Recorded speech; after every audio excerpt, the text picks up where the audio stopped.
So this is Lo with Behind the Gloves, and I am joined now with Jaime Munguia, a Golden Boy fighter. He's got an undefeated record of 38-0, 30 KOs. That's like an 81% KO rate. He's the former WBO junior middleweight champion, former WBC Latino light middleweight champion. He's also ranked as by BoxRec as the world's best active junior middleweight. Jaime, how you doing? ¿Cómo estás? Muy bien, muy bien, muchas gracias. Contento de estar aquí, de tener la fecha del 19 de febrero y pues ya listos. Thank you for having him. He's happy to be here and happy about the upcoming event on March 19th, and he's ready. Yeah, you'll be facing undefeated fighter Demetrius Ballard in your hometown of Tijuana on February 19th. You'll be fighting at the same venue. I've heard reports that you had been to that venue as a kid and even saw Chavez Jr. fight there. And if I'm not mistaken, it was the same card that heavyweight Andy Ruiz made his pro debut. Did you ever dream of fighting in that venue as a kid?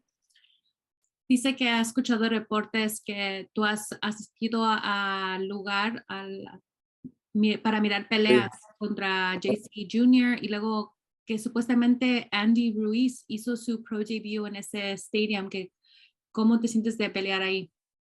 Pues la verdad muy bien, me siento muy contento de estar peleando en la Plaza de Toros en Tijuana. Más que nada, pues regresar a Tijuana en cualquier lugar, pues es un sueño hecho realidad.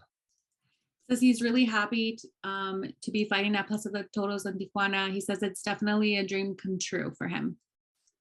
Awesome. You just recently fought back in November when you defeated Gabriel Rosado. Have you had a break since then? Like, did you get a chance to enjoy your holidays before going back into camp? Dice que si tuviste una oportunidad de disfrutar tu tiempo después de pelear contra Gabriel Rosado. Sí, la verdad que sí, gracias a Dios, pues pudimos pasar todas las fiestas navideñas en compañía de mi familia y la verdad pues estoy muy contento por eso. He says, yes, he definitely had some time to spend the holidays with his family, and he's really happy he had that opportunity before he started camp. Awesome. And also, going into this fight on February 19th with Demetrius Ballard, he's also undefeated. What would you say what are you going to have to do as far as your game plan to defeat Demetrius Ballard on February 19th? Dice que ¿qué tienes que hacer para poderle ganar a Demetrius Ballard el 19 de marzo? Pues yo pienso que pues estamos haciendo obviamente el trabajo aquí en el gimnasio. Estamos trabajando muy fuerte y pues tenemos una estrategia para pelear a Ballard. Y pues creo que pues el golpe al cuerpo va a hacer la diferencia. He says that, they're working really hard at the gym, they're committed, and they have, a strategy, of course, to be able to defeat Demetrius Ballard. And he thinks the key to that is going after the body. Do you have your eye on anyone after this fight, should you be successful? Do you have your eye on another opponent just to keep climbing those ranks and eventually get a world title? Te decía que estaba concentrado ahorita en Demetrius Ballard. Obviamente sí hemos pensado en el futuro, pero pues ahorita es la prioridad, no Ballard. Y pero no tenemos en mente aún a nadie. He says, he's concentrated on Ballard right now. That is the priority. And, they have talked about the future, but, right now, Ballard is the priority. I do want to shift gears a little bit here, just to kind of give you a chance to, I guess, maybe defend yourself against some comments that Demetrius Andrade has made. Shortly after your fight in November, he stated that you have been his mandatory for 3 to 4 years, and you and your team have either turned down or ignored efforts to make that fight happen. What do you make of Demetrius Andrade's comments?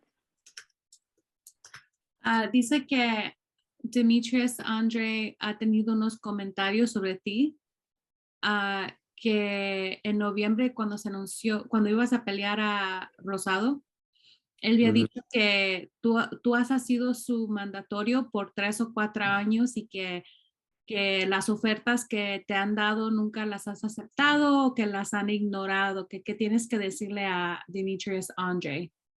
La verdad, lo personal a mí nunca me ha llegado una oferta, nunca me han hecho un trato, nunca me han ofrecido nada. Pero pues el día que nos toque pelear, ahí voy a estar. Aparte, pues yo apenas tengo un par de años en las 160 libras, no sé por qué dice que tengo 3 o 4 años. He says that he's never seen an offer from him, so he doesn't know where this is coming from. One thing is to say that you have, another is to do it. And then he says it's the day that they will face each other and there's a firm offer from him, from his team, that's the day they will fight, and then he says he doesn't know where this is coming from either, because he's just recently moved up to 160, perhaps, maybe, if anything, 2 years. So he doesn't know how, that could be possible, that he's saying that it's been 3-4 years. Okay, thank you. And then there's also a strong possibility that Canelo will move up to cruiserweight to challenge WBC cruiserweight champion Junior Makabu. We also know there's talk of Canelo facing Charlo at 168. I mean, I've even seen reports just from today that Eddie Reynoso is considering, offering Triple G a trilogy fight in Mexico. So what route would you prefer to see Canelo take as far as his next opponent, even if it includes you? Dice que, ¿cuál es tu opinión sobre lo que está pasando con Canelo? Que hay pláticas que se va a subir a crucero o que va a pelear con Charlo a las 168. Y sin embargo, Eddie Reynoso acaba de decir que Triple G sería una tercera pelea para Canelo en México. ¿Qué tú opinas sobre eso y en dónde caes tú como oponente para Canelo en el futuro? Pues la verdad yo pienso que pues sería una muy buena pelea entre Canelo y Triple G. Pues obviamente para yo pelear con Canelo todavía falta pues yo creo que bastante tiempo, si es que se llegara a dar. Yo aún estoy en las 160 libras, él está 1 o 2 divisiones más arriba que yo. Entonces, pues yo pienso que, como te digo, sería una buena pelea con cualquiera de las personas que mencionaste. He said that a fight with Triple G would be a great fight. He said that a fight with any of the fighters that you mentioned would also be a good fight. It'd be a good match for Canelo. And in terms of him fighting Canelo, he thinks that there still would be some time because he's at 160 right now and Canelo is 2-3 divisions above him. So there's still some time before a Canelo fight could happen between him and Canelo. And Jaime, last question before I let you go. Do you have a message for Demetrius Ballard? ¿Tienes un mensaje para Ballard? Pues no, nada más decirle que, bueno, le quiero decir que pues hagamos una buena pelea, una pelea limpia, que sea para, pues, que sea una buena pelea para toda la afición y obviamente para nuestra carrera, que le deseo lo mejor y pues voy con todo el 19 de febrero. He says he wants to tell him, let's make a great fight. Let's make a clean fight. Let's make an amazing fight for all the fight fans and an amazing fight for both of our careers. And, he's going to be ready and he's going to come with everything. All right. Well, thank you so much for your time, Jaime. Good luck on February 19th. Thank you. Hey Fight fans, it's Michelle Joy Phelps. Make sure you subscribe to my YouTube channel by clicking this icon right here and hit the bell button below so that you can receive an alert every time we upload a new video.